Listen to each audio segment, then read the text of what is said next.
Hello mga ka-agri-farm!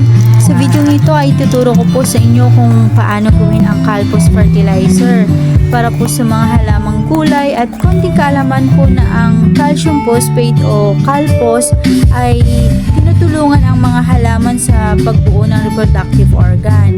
At sa tulong ng Calpos, ang available nitrogen sa tanim ay magagamit sa pagde-develop ng bunga. Pinatitigas at pinatatatag ng calcium ang halaman dahil iniimbak nito ang mga sustansyang kinakailangan para maging pundasyon at magamit ng halaman.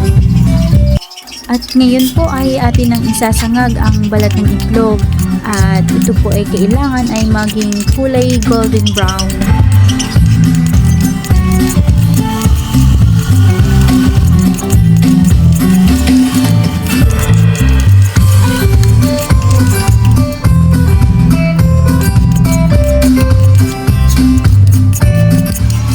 Pagkatapos po ay ililipat na natin sa malinis na lagayan at palalamigin po natin ng kaunti.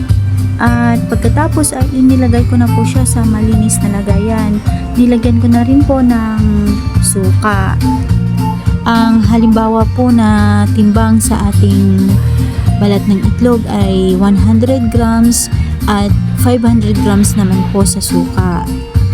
Pagkatapos ay meron po kayong makikitang reaction sa balat ng itlog at saka suka. Kasi ang calcium ng balat ng itlog ay pumupunta na po siya sa ating suka. At may makikita po kayo diyang na bumubula. Yan na po yung calcium na itinataas po ng ating suka. At kapag ito ay ating tinakpan ay huwag nyo pong sobrahan ng higpit ang pagtatakip. Lagyan nyo lang po siya ng konting luwag at i-ferment po natin ito ng 21 days hanggang isang buwan. Kaya sana itong video nito ay makakatulong po sa inyo para po mapalago po natin ang ating mga halamang gulay. At maraming salamat po at enjoy farming! Thank you for watching Mama's Vlog Agri Farming.